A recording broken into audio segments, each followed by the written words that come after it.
A ver, ¿qué les digo? El capítulo 19 es un capítulo en donde ya estamos entrando exactamente a lo que técnicamente hemos conocido a través de los siglos como la pasión de Cristo. Y al hablar de la pasión del Señor, al hablar de la pasión del Señor a semana y media de haber terminado lo que se llama Semana Santa, eh, siempre está la duda y la interrogante si la gente realmente cree que en la semana se vuelve a recrear y a vivir. Este, eh, vi una publicación ahora en Semana Santa, el martes santo, este, o miércoles, creo que fue miércoles, y decía, a estas alturas mi señor ya debe estar volcando las mesas. Y yo digo, ¿será que de verdad se la cree? ¿Será que de verdad se la cree así? A estas alturas ya mi señor debe estar volcando las mesas. Y claro, donde uno ve eso, compañeros y compañeras, uno se da cuenta de que definitivamente hay gente que vive a partir de ese tipo de tradiciones y cosas.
Pero yo quisiera que usted me entienda esta noche.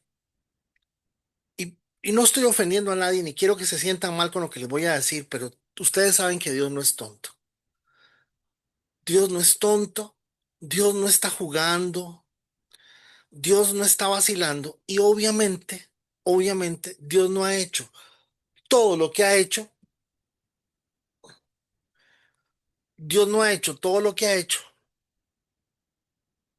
para, para que nosotros termináramos metidos en una religión y simplemente eh, dijéramos, ya, se suela. O sea, lo importante es, como le decían a uno cuando yo estaba en la escuela, lo importante es creer en algo. Lo importante es creer en algo, eso es lo importante. Entonces, la pregunta que esta noche quisiera empezar haciendo antes de entrar al capítulo 9, al capítulo 19, 18, perdón, y a manera de introducción realmente, yo quisiera preguntarles, ¿usted sabe por qué Dios nos creó? ¿Alguno de ustedes puede saber, se imagina por qué Dios nos creó? ¿Qué se imagina usted? ¿Por qué piensa usted que Dios nos creó? ¿Por qué cree usted que Dios nos creó?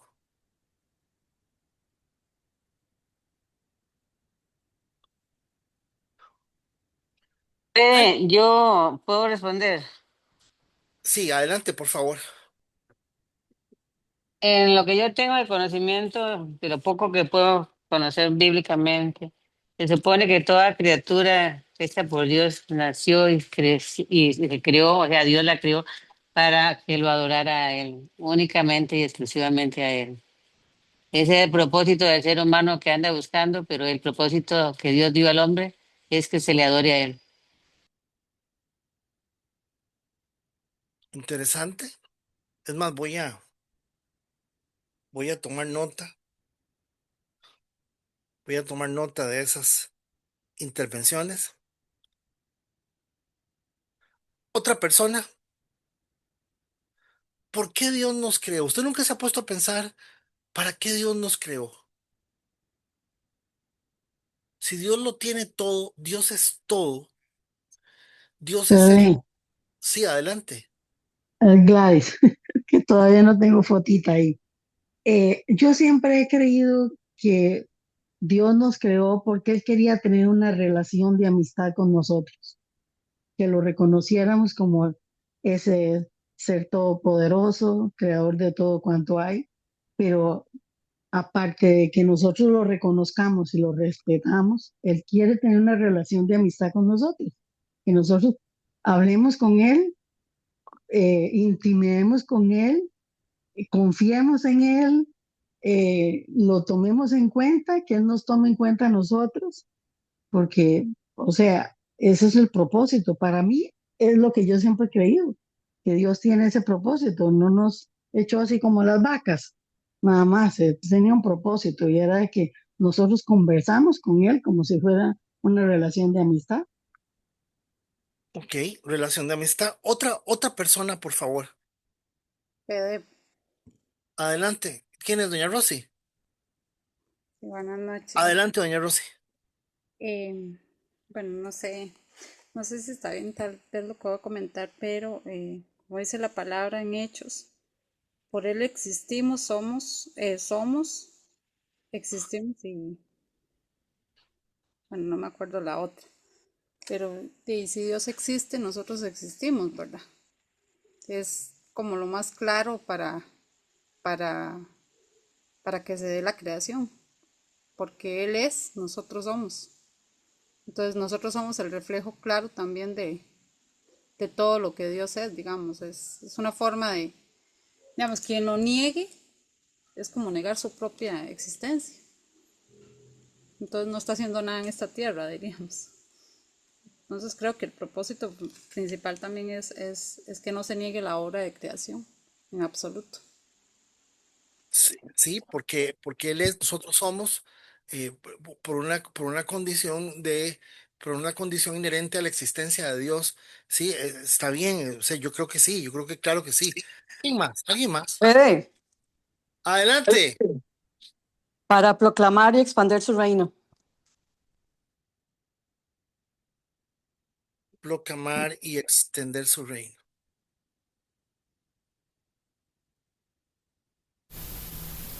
Fede, y en el Génesis 1:28 no tiene nada que ver. Ya vamos a los textos que estamos usando, pero quiero que me digan más o menos qué piensan ustedes, qué piensan ustedes para proclamar y extender el reino. Tal vez una última persona. Eh, Sí, Sí, yo pienso que Dios por sí solo este, estaría solo. No habría nadie en donde Él se pueda glorificar, ¿verdad? En donde Él pueda este, eh, manifestarse como Dios, ¿verdad? Entonces yo pienso que nosotros existimos para que podamos ver su gloria, su reino, su legado, ¿verdad? exactamente. Vinicio está entrando en una situación que casualmente quisiera que esta noche usted lo piense. O sea, Dios no tiene necesidad de nada. Dios es espíritu. Dios no tiene necesidad de nada, hermanos. Dios es Dios. O sea, Dios, por ejemplo, la misericordia, Dios es misericordioso. No, no, no, Dios no es misericordioso. La definición de misericordia es Dios. Es que Dios tiene amor. No, Dios no tiene amor. Dios es amor. O sea, cualquier definición en su extremo absoluto parte únicamente de Él. Porque la palabra dice que es todo don perfecto viene de Él, ¿verdad? O sea, ahí está, estamos bien ahí. Pero Vinicio está dando en el clavo con un punto importante. Porque, a ver, vamos a pensar, hermanos. Es que aquí el punto es pensar. Eh, ¿Se siente solo Dios? A ver, ¿se siente solo? Entonces, este punto que menciona Vinicio, al decir Dios está solo, imagínense ustedes que se puso ahí una tarde, se puso a hacer millones de millones de millones de ángeles. Y no sé si en 10 minutos ya tenía no sé cuántos millones y no está solo. Eh, los ángeles lo están adorando. Yo creo que fue doña Eli. eh, Dice, fuimos creados para la alabanza de su gloria. Quiso compartir su gloria con nosotros. Eh, pero la pregunta es, o sea, ¿usted sabe lo que es andar lidiando conmigo? ¿Usted sabe lo que es andar lidiando con, eh, con nosotros? O sea, a ver, hermanos, a ver, necesitamos irnos a tratar de entender esto a un nivel, yo no diría profundo, yo diría real. Somos realistas. ¿En qué sentido realista? Eh, si, si Dios no necesita complicarse con nosotros. O sea, hizo millones de trillones de ángeles y ahí están los ángeles y lo adoran y le sirven y bueno, está el Hijo, está el Padre, está el Espíritu Santo, no está solo, es uno solo.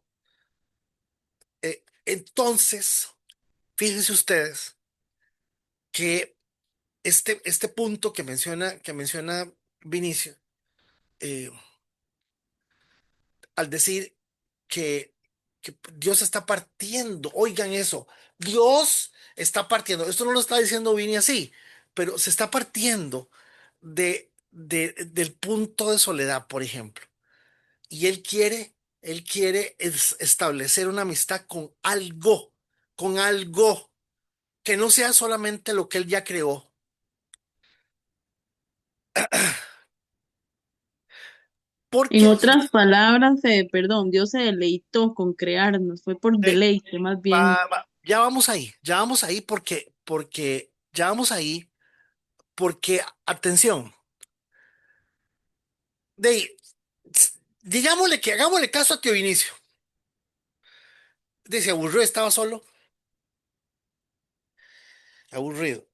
Entonces se puso a hacer trillones de ángeles, unos cantan, otros hacen, otros aquí, otros allá, otros hacen, otros, bueno, aquello es una cosa impresionante. Los ángeles. Y los hizo con voluntad. Dice la Biblia que los ángeles, los ángeles, los ángeles eh, podían o pueden, porque creo que eso no ha variado, rebelarse en contra de Dios. Para efectos y para ejemplo de esto, tenemos a, tenemos a Luzbel, al ángel caído, que era un querubín. ¿Quiénes son los querubines? Los querubines sirven al trono de Dios. Entonces viene Dios y dice, no, no, a ver, no, o sea, está muy lindos, me quedaron, pero qué cosa más bella, me quedaron bellísimos. Cuando usted ve la descripción de los ángeles en la Biblia y se da cuenta de que si se pone a describir los ángeles, usted dice que es raro, ¿ah? Porque usted tiene ojos por todo lado, ojos aquí, ojos allá, no tiene cuerpo, o sea, cosa rarísima. Pero Dios estaba feliz haciendo ángeles, se divirtió. Entonces, fíjense ustedes que dice, bueno, hagamos una cosa. Yo creo que aquí lo que hay que hacer es hacer una cosa, para no decir, para no usar un término que nos da a entender algo, partiendo de que nosotros seamos necesarios para Dios. Hágame el favor, escúcheme. Entonces viene Dios y dice, voy a hacer una cosa que tenga, no lo voy a hacer tan potente como los ángeles, tan poderoso, lo voy a hacer inferior, toquecito inferior. Le voy a poner capacidad de lenguaje, le voy a poner un cerebro que ninguna máquina en el mundo de un solo ser humano logra hacer todo el proceso que el cerebro tiene. Voy a dotarlo de emociones, voy a hacer esto, voy a hacer lo otro. Eso sí, lo voy a hacer libre, voy a hacer esa cosa libre.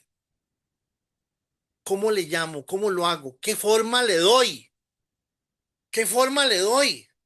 Ah, ya sé. Voy a hacerlo a mi imagen y semejanza.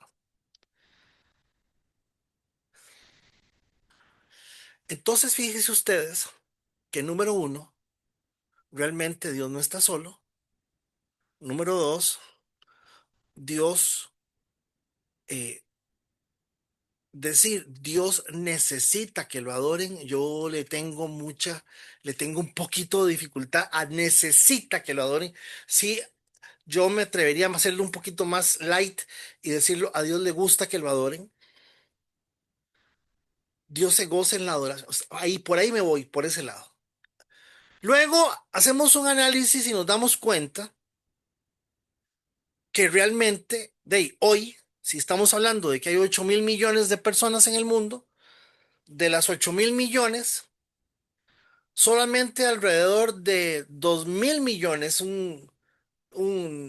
bueno, pero ni un 5%, yo creo un 10%, el 10% de 8.000 millones, no, no, es que no es de un 10%. Y yo creo que 2.000 millones de cristianos en el mundo no hay, para decir cristianos. Y más los que han muerto. Entonces, fíjense que tenemos que esta noche, a la hora de entrar al capítulo 19, en el momento en que el Señor está siendo capturado, llevado preso, en este preciso instante, fíjense ustedes que tenemos que entender que ya nosotros hemos visto, hemos pasado y hemos revisado el tema de la crucifixión ya bastantes veces. Nosotros hemos visto el tema de la crucifixión muchas veces, pero yo quiero que usted y yo nos demos cuenta de que tiene que haber una razón fundamental. ¿Por qué razón Dios nos hizo? Y partir del punto de la soledad es válido. Partir del punto de la, en una segunda fase, partir del punto de lo que dice Lisa para la extensión del reino es válido. Pero ¿para qué reino? Para qué tierra? ¿Para qué? Y yo tengo una forma de verlo, y se los voy a decir primero antes de que pasemos a lo que están a punto de ver. Yo creo que, yo creo que Dios es como un papá que siempre ha querido tener un montón de hijos, porque le gustan los huilas, porque disfruta los huilas, porque es feliz con los huilas, porque es feliz siendo papá, porque es feliz. Él experimenta algo que él mismo reconoce, atención aquí, él experimenta algo que él mismo reconoce que es impresionantemente bello si aquello surge naturalmente de la cosa que él hizo. Porque ahí tenía los ángeles y los hizo de todos tipos, calidades, tamaños, formas y colores. Entonces,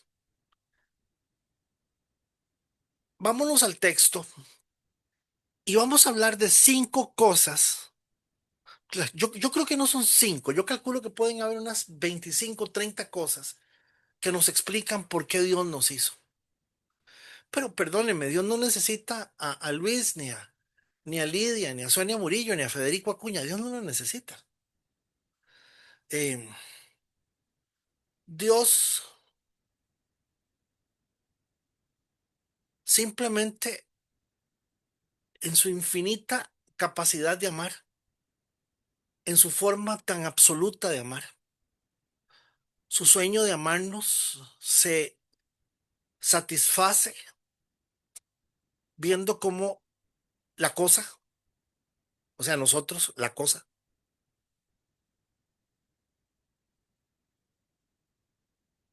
que finalmente Él la hace a nuestra imagen, a su imagen y semejanza, pone en nosotros su aliento de vida, el aliento de Él en nosotros, y nos dice, ahora sí. Entonces, fíjense que, vámonos para acá, vean,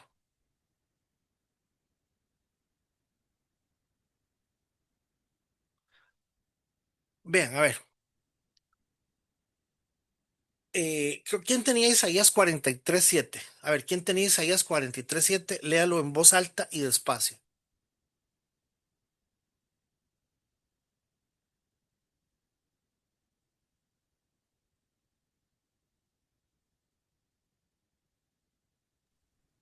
Yo lo tengo, perdón.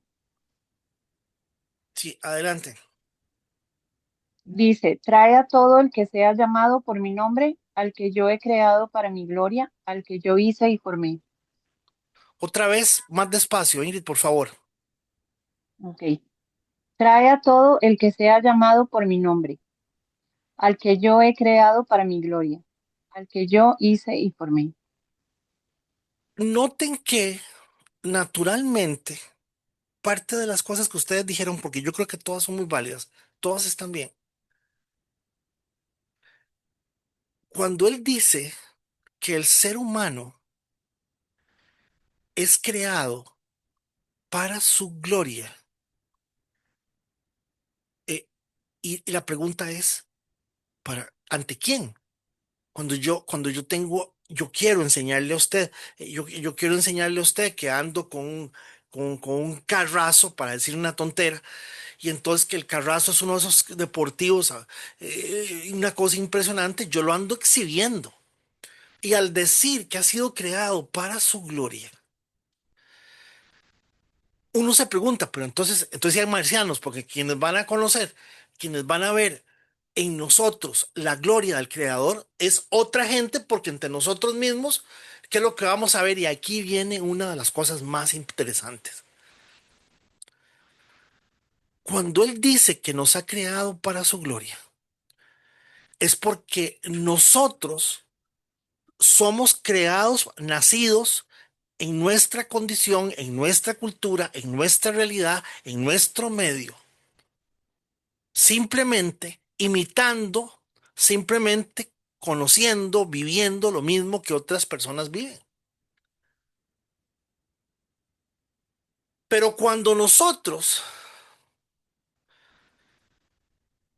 nos damos cuenta de que no somos Dios, somos creados, que tenemos la imagen de ese Dios en nosotros, y nosotros aprendemos a darnos cuenta que simplemente en el orden básico, real, natural de las cosas existe esa cercanía, e- esa, eh, ese estado natural de la presencia de Dios en nosotros.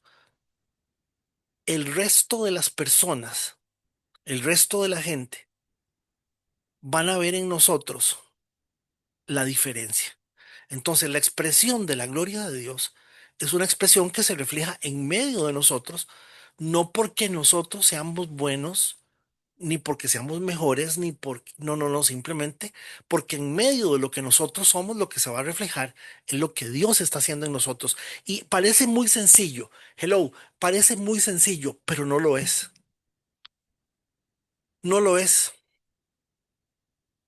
¿Por qué? ¿Por qué? Porque vieran ustedes que tener que aceptar a Federico, amarlo, compartir con él, convivir con él y lograr un propósito común juntos, solamente porque Dios lo permite. Entonces noten que dice el Señor, los he hecho para mi gloria. ¿Quién tiene Primera de Corintios 10:31?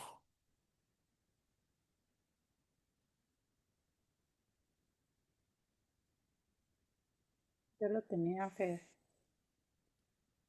Duro, doña Rosy. Doña Rosy, háblese un poquito más duro o sube el volumen al teléfono porque lo tiene un poquito bajo, creo.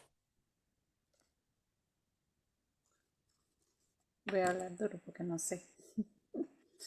Dice, si pues coméis o bebéis, hacéis o hacéis otra cosa, hacedlo todo para la gloria de Dios. No sé si lo leo en otra versión. Sí, por favor, más despacio. Voy.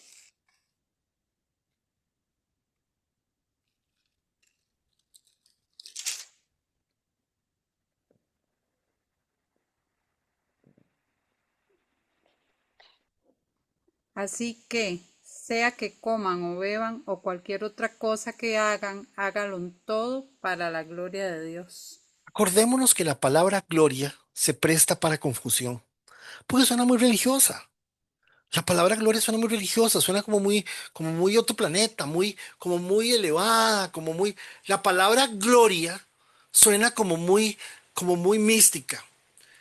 Pero la palabra gloria lo que está diciendo es, nosotros somos capaces de lograr todo aquello para lo cual Dios nos creó. Porque Él sí conoce las condiciones y lo que nosotros somos y tenemos. Y entonces, y entonces aquí se podría entender, cuando usted coma y beba, dele gracias a Diosito por la comidita. Claro, hágalo, dele gracias a Dios por la comida, dele gracias a Dios por lo que se come, por todo lo que es. Pero lo que está diciendo el Señor es, usted va a vivir de una manera diferente y lo que usted se pone en su boca no va a llegar a sus manos de la misma forma que le va a llegar a todo el mundo. O sea, la distinción que Dios trata de hacer en la gloria, siempre que vea la palabra gloria, acuérdese que se presta uno se pierde, pero lo que está diciendo es, yo voy a demostrar que sos mío. Vuelvo a decirlo, yo voy a demostrar que sos mío. ¿Quién es yo? Dios, no, no Federico.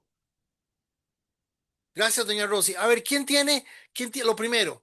Para la gloria de Dios. Es el fin último. Número dos, lo mencionó doña Gladys.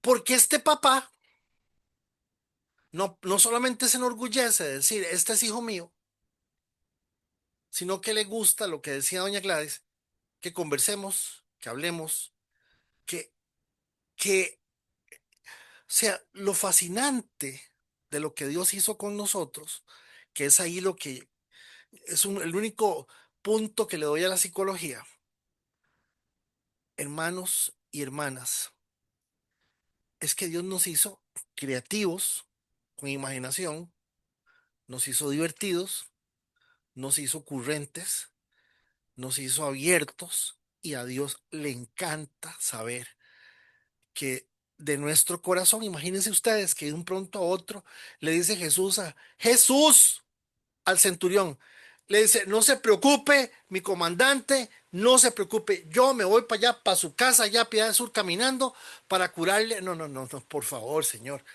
Si usted quiere ir a hacer a mi casa, me da muchísima vergüenza que usted entre en mi casa. No ve que mi casa está llena de ídolos, no ve que nosotros somos paganos. Yo soy un hombre bajo autoridad. Yo simplemente digo y se hace, va y viene, viene y va. Así se hace. Con solamente que usted diga la palabra, yo voy, esto va a suceder. Y el Señor dice, ¿qué? ¿Qué? Yo nunca había visto la fe de este hombre.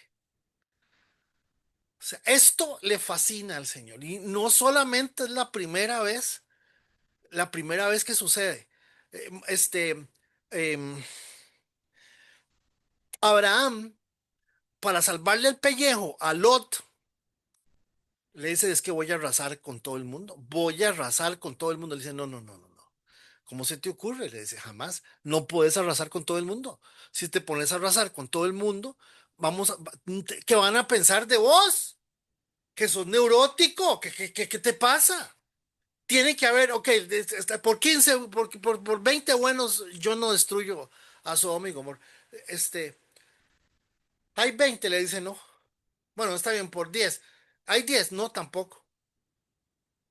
Y primo mío, Lot, vaya, sáquelo porque no hay ninguno. O sea, fíjense el nivel.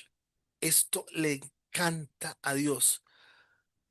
Igual Moisés. Moisés para la ira de Dios 2 veces, 2 o 3 veces, de una manera impresionante. Entonces, muchachos y muchachas, este tema de la comunión con Dios, este tema del acercamiento a Dios, este tema del tener a alguien que use la cabeza para relacionarse con Él, es algo fascinante, fascinante.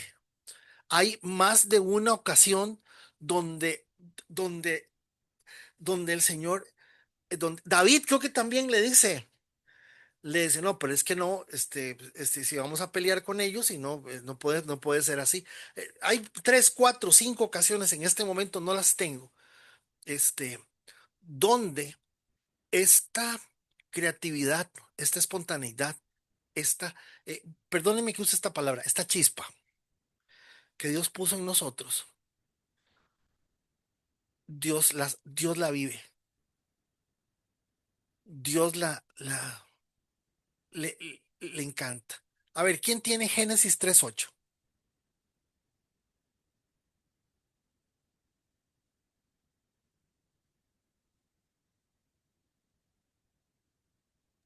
Hola, hola, yo tengo Génesis 3:8. Dele. Dice, y oyeron la voz de Jehová Dios que se paseaba en el huerto al aire del día, y el hombre y su mujer se escondieron de la presencia de Jehová Dios entre los árboles del huerto. Imagínense ustedes que una de las cosas fascinantes del capítulo 18 de Juan es que la vida empieza en un huerto, la vida empieza en el huerto del Edén, pero la salvación empieza en el huerto de Getsemaní. Getsemaní significa uva prensada, uva, aceituna prensada, la prensa de las aceitunas, Getsemaní. Getsemaní significa la prensa de las aceitunas. Y fíjense ustedes que eh, en el preciso momento en donde el ser humano se esconde, ¿verdad? Porque en el huerto del Edén, el primer Adán se esconde, ¿verdad? ¿Verdad? Y en el capítulo 18 de Juan, el segundo Adán, que es Cristo, le preguntan, ¿quién es Jesús de Nazaret? Dice, yo soy, yo soy. Entonces, esta experiencia, por eso es que hay que tener mucho cuidado con el tema de la oración.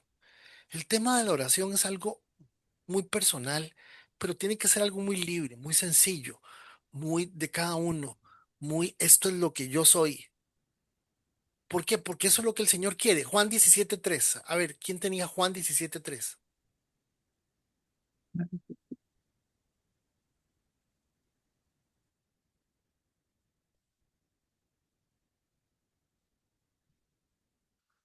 Juan 17:3.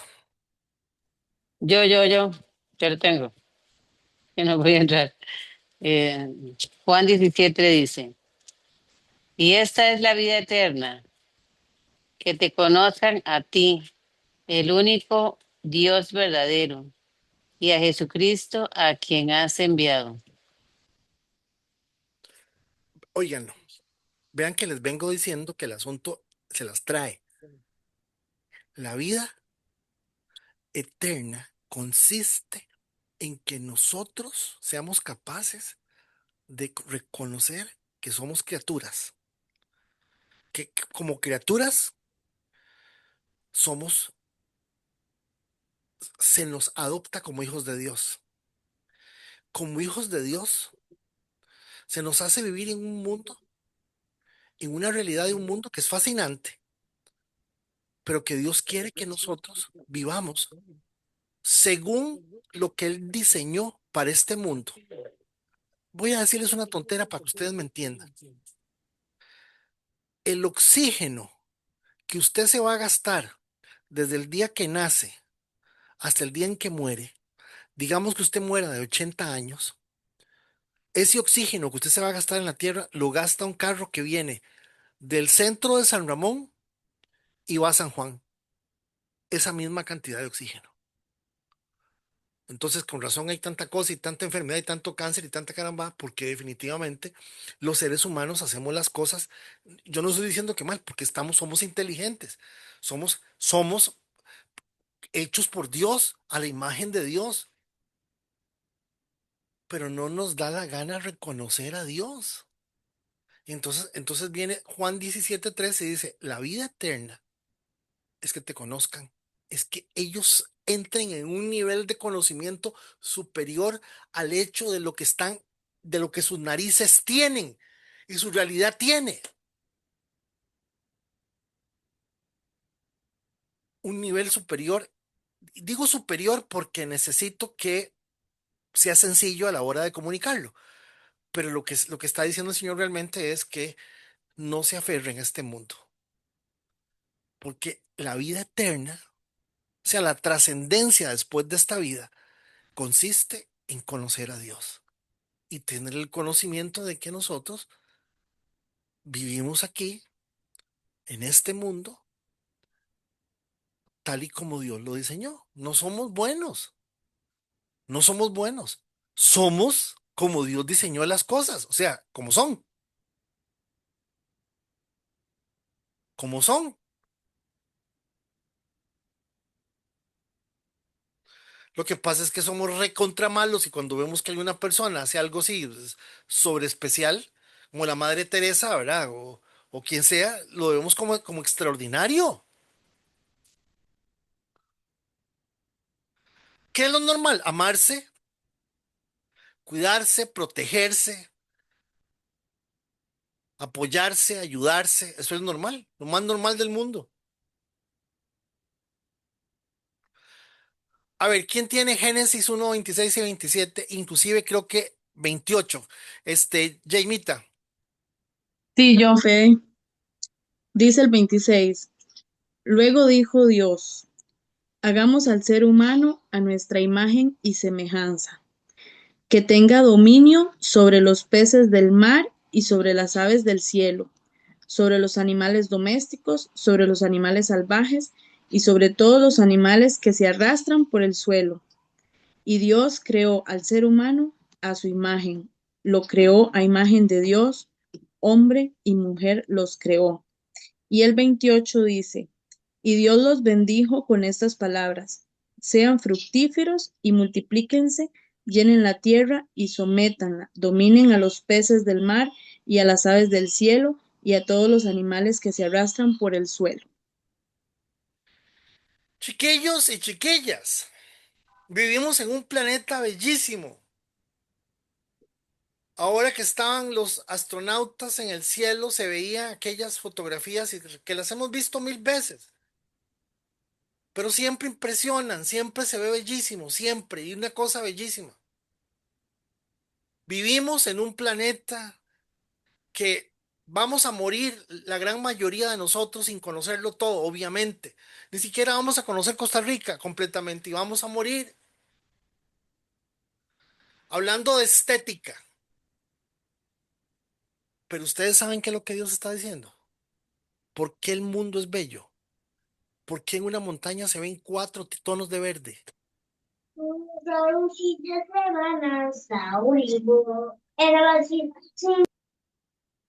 ¿Por qué en una montaña se ven cuatro tonos de verde? O cinco tonos de amarillo, anaranjado, verde, una cosa bellísima. ¿Por qué? Para que nosotros fijemos la mirada en el mundo y en la naturaleza, para que nos demos cuenta que el Dios que nos hizo esto y él lo hace las veces que él quiera, y él es el creador de todo eso, y que él es superior a todo eso. Entonces, ¿para qué nos hizo? Para reflejar su imagen. ¿Para qué nos hizo? Para que nosotros podamos entender que todo lo que vemos y todo lo que tenemos y todo lo que estaba viendo un documental sobre el estrecho de Hormuz en medio de este conflicto con Irán, porque Donald Trump le dijo Donald Trump le dijo al iraní que si no, que si ellos no abrían el estrecho, que él tampoco dejaba que nadie saliera. Y entonces, está medio atravesado, Acuña, Trump. Y entonces, entonces se le ocurrió que, que puso un poco de barcos ahí y ya no deja salir ni entrar a nadie. Pero el chinito Jinping se molestó, se enojó y le dijo, ¿pero qué le pasa? Porque nos está fregando a nosotros con el tema del petróleo. Y entonces ahí se hizo una solución, pero lo interesante del Golfo Pérsico y el Estrecho de Hormuz es que está totalmente por debajo, lleno de yacimientos de petróleo. Todavía le quedan como 100 o 200 años de explotación a eso. Realmente decir 200 años es muy poco, pero fíjense ustedes que toda la riqueza de todo lo que Dios ha hecho es para que nosotros podamos decir, qué bello, qué bueno, pero hay más en el creador. Nuestro creador es mayor. Les estoy dando un ejemplo para que me entiendan. Dios dice, "Ve, les voy a dar un ejemplo de mí. Les voy a dar un ejemplo de quién soy yo. Y pum, hace esta belleza. Le dice, esto es mío, yo lo hice. ¿Qué le parece? Bellísimo. Bueno, pero esto es mucho de lo que vas a ver. Pero lo más importante es que me tenés a mí. Lo más importante es que vas a representarme a mí, diciendo, yo represento al que hizo todo esto. Yo represento al que hizo todo esto. Cuando estaba en la escuela, como en cuarto, en quinto grado, me llevaron a la casa de un compañero de una familia, apellido Borbón. Entiendo que en ese tiempo eran parte de los dueños de la nación y otro poco de cosas. Eran gente con muchísimo dinero. Y cuando llegamos a la casa, era una casa. Qué cosa más impresionante de casa. Era enorme. Tenía cancha de tenis, piscina, enorme, enorme, enorme, enorme. Y nosotros los chiquillos impresionados con la casa y todos queríamos conocer a la mamá y al papá, al papá, porque la mamá la conocíamos, al papá de mi compañero, porque no lo conocíamos. Y cuando él llegó, él es su papá, él es su papá. O sea, al ver la casa, queríamos conocer al dueño de la casa. Ese es el efecto natural que Dios quiere que nosotros vemos. Y lógicamente el Señor le dice, pero ¿saben qué? Esto es de ustedes. Esto es de ustedes. Yo soy el creador, pero ustedes son los administradores. Salmo 8:6. Gracias, doña Jamie. Salmo 8:6. Con Yo, gusto. Fede, dice, lo hiciste, Señor, de las obras de tus manos. Todo pusiste bajo sus pies. Otra vez, más despacio, doña Kay. Lo hiciste, Señor, de las obras de tus manos. Todo pusiste bajo sus pies. Él siempre supo que cuando vieran la casa, iban a querer conocer el dueño de la casa. Y nosotros nos hemos quedado con la creación y no con el creador. Y es por eso que Él nos dio la mayordomía y la capacidad de poder reflejar su imagen en esta tierra y decir nosotros somos hijos de Dios. Quinto punto, quinto, Efesios 1:4. ¿Quién lo tiene? Yo, dice Adelante, así, Cris. dice, Dios nos escogió en Él antes de la creación del mundo, para que vivamos en santidad y sin mancha delante de Él. En amor nos predestinó para ser adoptados como hijos suyos por medio de Jesucristo, según el buen propósito de su voluntad, para alabanza de su gloriosa gracia que nos concedió en su amado.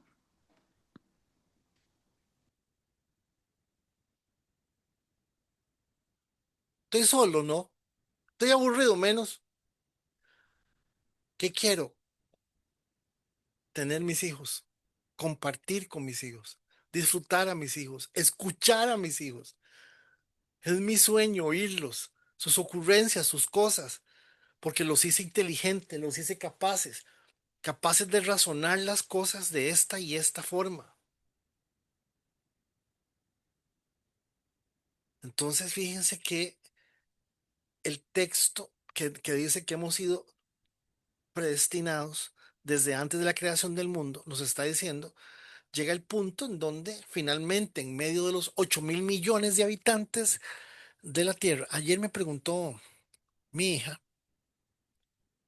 que por qué había gente que iba a la iglesia y después ya no volvía. Entonces le enseñé el versículo, le enseñé el versículo este sí, creo que es este mismo, de Romanos 8:29, eh, en donde, en donde claramente, véanlo, ¿quién lo tiene? Romanos 8:29, ¿quién lo tiene? Oh, yo lo tengo. Adelante, doña Martita. Porque a los que antes conoció, también los predestinó para que fuesen hechos conforme a la imagen de su Hijo, para que Él sea el primogénito entre muchos hermanos. Se los voy a leer en la nueva traducción viviente. Oigan, qué belleza. Desde el principio Dios ya sabía a quiénes iba a elegir. Oigan esto, oigan esto. Y ya había decidido que fueran semejantes a su hijo, para que éste sea el hijo mayor. A los que él ya había elegido los llamó, y a los que llamó también los aceptó. Y a los que aceptó les dio un lugar de honor. ¿Cuánto nos ama Dios? Entonces, claro, fíjense ustedes, y ya lo voy a dejar aquí.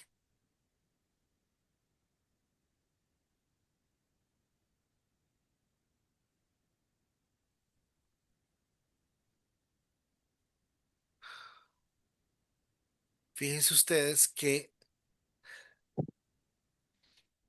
millones de años antes, porque no puedo hablar de tiempo, tengo que decir millones de años antes, hubo una reunión, un consejo en el cielo, según la palabra lo enseña, antes de que existiera el mundo, en la eternidad pasada, en donde el Padre dijo, vamos a crear al ser humano, pero para garantizar que sea libre, va a fallar y necesitamos hacer que el ser humano aprenda a escoger la vida y su vida. Aquí lo voy a dejar. El pacto de redención sucede antes de que la tierra fuese formada. Pacto de redención. Y yo quiero que entendamos bien qué es lo que el Señor vino a hacer, porque fíjense que el sentido de para qué nos hizo. Imagínense que cuando Dios escoge a Israel, hay una parte en la palabra que claramente dice, miren, yo los escogí a ustedes, no son ni los más guapos, ni los más fuertes, ni los más simpáticos, ni los más nada. Yo los amo. ¿Qué más quiere usted decir? ¿Qué más quiere usted saber? ¿Qué más quiere usted que Dios le diga si Dios le dice que lo ama?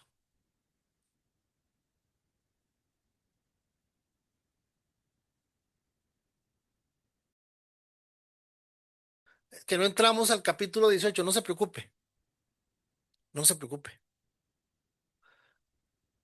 Necesitamos entrar a la pasión del Señor, a la semana de la pasión, al momento de la pasión, pero no del dato de las cosas.